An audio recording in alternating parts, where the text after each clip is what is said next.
I didn't watch South Park when I was a kid. Yeah, I know.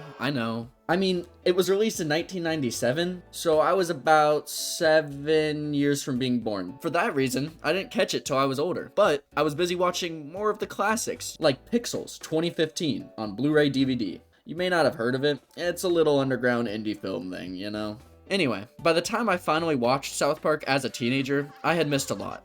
20-something seasons, a movie, a ton of toys, a whole restaurant, 10 games, some good and some bad. But one thing the South Park team made that really stands out to me now is the stick of truth. When you look at it on the surface, the game doesn't seem that special. It's a basic turn-based RPG with fantasy characters, not super original. The humor in the game is very self-aware of that unoriginal concept, though. It constantly pokes fun at the stereotypes of other games in this genre, too. Don't even get me started on the story. It is about as convoluted as I can imagine. If you played it, then you already know. So we'll just go through it real quick. This is you.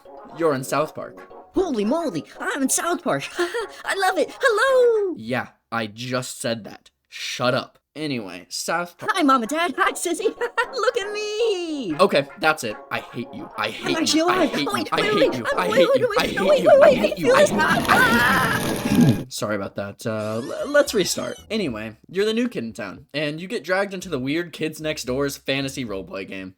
They explain that you are in the midst of a war for the Stick of Truth, which grants unimaginable power to whoever holds it. Let's skip a little ahead here. Let's see. You get probed by aliens with your friend's dad, witness the government cover-up of a zombie outbreak with some interesting political opinions, beat up your local disabled kid, do some things you may need to tell a trusted adult about, go to this weird fantasy land called Canadia, and watch your parents have a, healthy relationship while you fight the gnomes that live within your walls. Pretty normal, boring stuff, really. Anyway, towards the end of this, you and gang invade Clyde's fortress and disarm a thermonuclear device located inside a gay man's, home plate? Then, you get to destroy the Stick of Truth and fight the beautiful zombie Princess Kenny with the power of friendship in what may be the single best fight and song I have ever seen in a game. That's pretty much the game. Nothing close to a masterpiece of storytelling like Adam Sandler's Pixels 2015. But I understand that that level of depth in writing is probably confusing to most people. Let the nerds take over! The game is pretty much exactly what you'd expect from the minds that made South Park. And it feels like living through a really long South Park episode. It has all the same core elements. The adventures are juvenile, and the interactions and drama remind you of the petty and stupid things we cared about as kids. It's fitting for 4th graders. The name-calling and the crude humor complete the South Park experience. The show has always been kids adventuring into an adult world, treading on all sorts of edgy topics. It is unashamed to be itself. In my opinion, that's what's made the show last so long. Some episodes may have jokes that miss, or are less poignant than other episodes, but it will never stop being irreverent and not caring what people think of it. The creators are just having fun, picking on everyone. They are notorious for all their censorship and lawsuit scandals for their commitment to picking on all types of people. They feel like you can find the comedy in anything, even controversial current topics.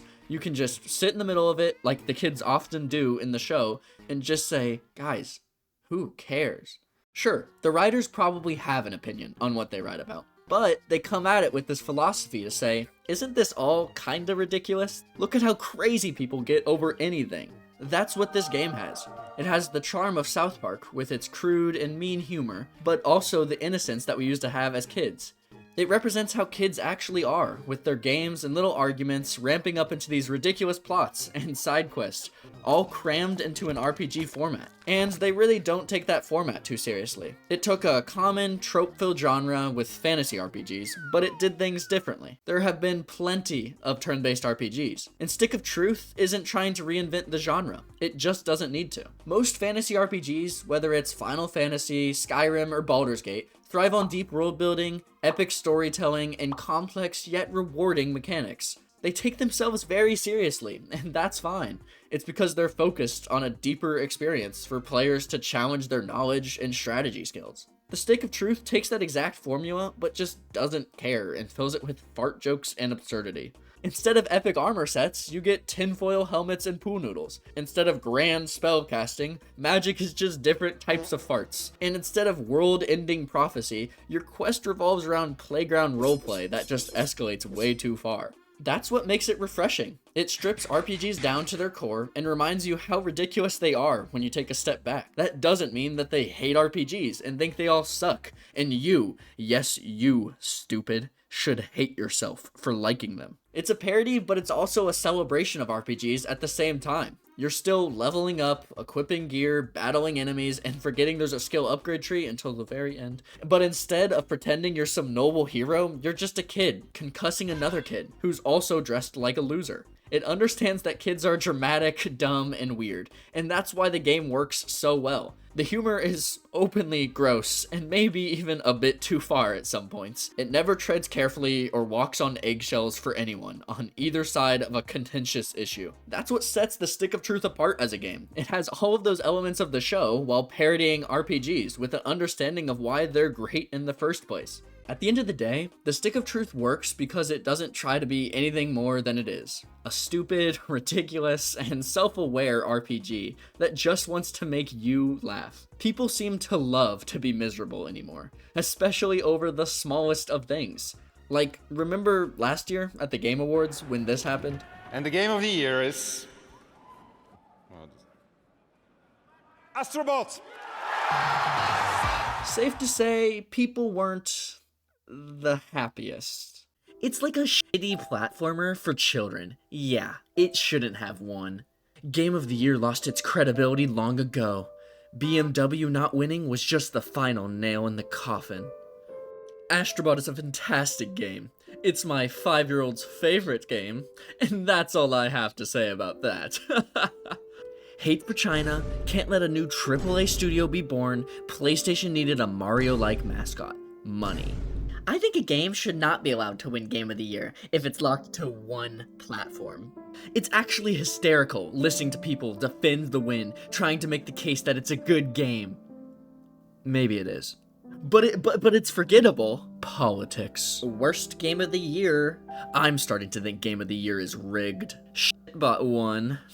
I can tell you were dropped a few times coming out. Holy hell. You're telling me that you gave Game of the Year to a game that is only on PlayStation and that has nothing to do other than playing with your LGBT friends?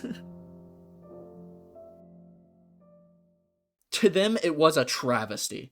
I mean, not as tragic as when Pixels was snubbed in 2015 out of Best Picture, but I guess it was still a tragedy to some people. I don't think so. But why? Sure, maybe you thought Wukong should have won it because you like that type of game. Maybe you think platformers are overrated and too geared for children, but still, not really good reasons to care. If you liked Astrobot, then that's cool. If you didn't, then that's cool too. Some things just hit people differently. There's nothing you can really do about it but care about what matters to you and be confident enough not to need validation from a plastic trophy that's not even yours. And let's be real, this is not just a gaming problem. Every fandom does this. Movies, TV shows, sports, even books. People get way too worked up over what deserved an award, who's the GOAT, what's overrated, and what's ruining the industry. Meanwhile, South Park, and by extension, the Stick of Truth, shrugs at all of that. It doesn't care about being the best or the most important game you'll ever play. It's not pretentious like that. It just exists to be fun, dumb, and hilarious. Sometimes you just gotta sit in the middle and realize how absurd all of this really is. That's not to say that you shouldn't care about anything, because everything is so absurd, but maybe focus on caring about what actually affects you and what makes you feel fulfilled and happy. It may sound psychotic to laugh through the pain, but it sometimes is about all we can really do to help us move on. It's a way to say, whatever, I do what I want, to life. So just laugh and smile, because you gotta realize, life isn't so serious all the time.